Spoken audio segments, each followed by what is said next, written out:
Hello friends and welcome to my channel. तो अब हम प्रेजेंट टेंस के अगले form present perfect continuous form, जो प्रेजेंट टेंस का सबसे लास्ट यानी कि चौथा फॉर्म है, सबसे पहले स्ट्रक्चर देखते हैं। तो प्रेजेंट परफेक्ट कंटिन्यूअस टेंस का स्ट्रक्चर होता है सब्जेक्ट प्लस हैज़ या हैव प्लस बीन प्लस भी फोर प्लस फॉर या सिंस प्लस ऑब्जेक्ट। इसका आइडेंटिफिकेशन है लास्ट में हिंदी वाक्य के अंत में ता रहा हूँ, ती रही हूँ, ता रहा है, ते रहे हो, ते रहे हैं रहता है, या रहा हूँ रही हूँ भी रहता है, लेकिन उसके साथ कोई समय सूचक शब्द रहता है क्रिया के पहले। वो मैं आगे बताऊंगा एग्जाम्पल्स के साथ कैसे। तो सबसे पहले हम फॉर और सिंस के यूज को जान लेते हैं। तो फॉर का यूज उसमें आता है जैसे कोई एक्यूरेट या पर्टिकुलर दिन, साल, महीने ऐसे कुछ ना पता हो, 1 घंटे से, 4 दिनों से, बहुत दिनों से, 3 वर्षों से, इसमें जैसे अंक भी आते हैं और इससे कुछ पता नहीं चल रहा है कोई कि यही एक मतलब कोई दिन या कोई महीना उसके ही बारे में बात किया जा रहा है। 1 घंटे से किस दिन के बारे में, किस समय दिन, इस सब का कुछ पता नहीं है, तो उसके साथ फॉर यूज होता है। 1 घंटे से फॉर एन आवर, 4 दिनों से फॉर 4 डेज, बहुत दिनों से फॉर सेवरल डेज, 3 वर्षों से फॉर 3 ईयर्स। अब सिंस है तो सिंस के साथ जैसे सोमवार से एक डे का पता चलता है कि मंडे से, सिंस मंडे। 2006 से, इससे भी किसी साल का पता चलता है, पर्टिकुलर ईयर का, सिंस 2006। 9 बजे से कोई एक एक्यूरेट वक्त का पता चलता है कि कितना बजे से, 9 बजे, सिंस 9 o'clock। सुबह से, कब से, तो सुबह से, सिंस मॉर्निंग। बचपन से, चाइल्डहुड, सिंस चाइल्डहुड। गत साल से, सिंस लास्ट ईयर। अब एग्जाम्पल्स देख लेते हैं। तो वह सुबह से पढ़ रहा है। अब ये वह वाला सेंटेंस है जिससे पता चलता है कि प्रेजेंट कंटिन्यूअस टेंस में रहा है, लेकिन इसके साथ आप ये भी देख रहे हैं कोई समय सूचक शब्द है, तो इससे हमें ये पता चल जाएगा कि ये प्रेजेंट परफेक्ट कंटिन्यूअस टेंस का सेंटेंस है। तो इसे हम प्रेजेंट परफेक्ट कंटिन्यूअस टेंस में बना देंगे। तो वह का ही के साथ हैज़ लगता है, बिन, उसके बाद भी फोर पढ़ना का रीडिंग, और मॉर्निंग है तो सिंस, मैंने बताया है, सिंस मॉर्निंग।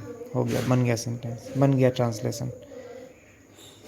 तुम काम करते रहे हो, तो ये ते रहे हो, ये भी एक आइडेंटिफिकेशन थी।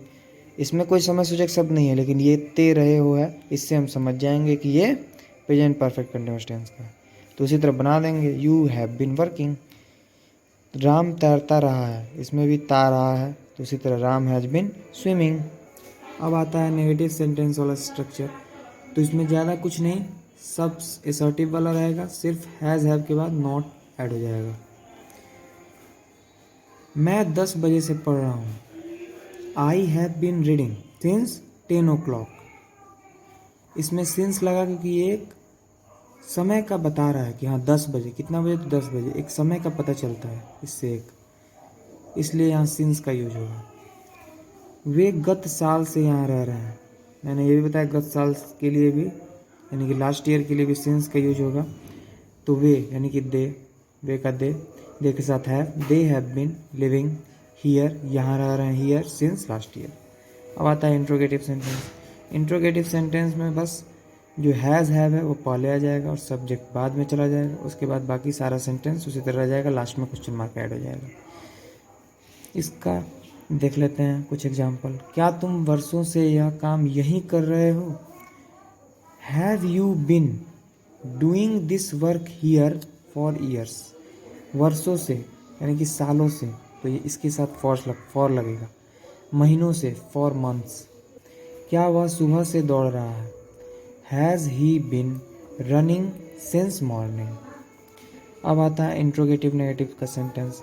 तो क्या मैं वर्षों से तुम्हारा इंतज़ार नहीं कर रहा हूँ? इसमें भी सेम इंट्रोगेटिव की तरह है, बस सब्जेक्ट के बाद नॉट लग जाता है।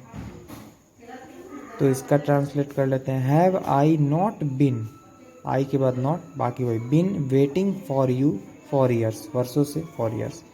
क्या आप 2005 ईस्वी से मुझे नहीं पढ़ा रहे हैं? Have you not been teaching me since 2005। इसके साल दिया हुआ है तो इसके साथ सिंस। अब आता है WH वर्ड वाला स्ट्रक्चर। तो WH वर्ड वाला स्ट्रक्चर भी उसी तरह होता है। सबसे पहले WH वर्ड वो होते हैं when, what, why, how, where, ये सारे वर्ड। तो इसका एग्जांपल्स देख लेते हैं। आप क्या करते रहे हैं, इसमें भी सेम वही ते रहे हैं, इससे पता चलता है। तो what have you been doing, what पहले आ जाएगा, हैव यू बीन डूइंग वही सेम। वह सुबह से क्यों रोता रहा है, why has he been weeping since morning. आप सोमवार से काम क्यों नहीं कर रहे हैं, यहाँ ता रहे ते रहे वाला नहीं है, तो यहाँ समय सूचक शब्द दिया हुआ है, यानी कि एक समय का पता चलता है, इसलिए हम इसको इसमें ट्रांसलेट करेंगे। ये सब आइडेंटिफिकेशन है, कैसे हम इसको पहचान करेंगे ये आप लोग को भी समझना ज़्यादा ज़रूरी है कि कैसे हम किसी को चीज़ सेंटेंस को समझेंगे कि वो इसी टेंस में ट्रांसलेट होगा। तो ये सब समझने के लिए मैं बता रहा हूँ बार बार। Why have you not been working since Monday. तो इस तरह से हम ट्रांसलेशन भी बना सकते हैं इन सब सेंटेंसों का। तो बस प्रेजेंट परफेक्ट कंटिन्यूअस टेंस का भी आज कंसेप्ट यहीं ख़त्म होता है। अगले वीडियो में हम पढ़ेंगे पास्ट टेंस और पास्ट टेंस का first form simple past tense. तो आज के लिए इतना ही। Thank you.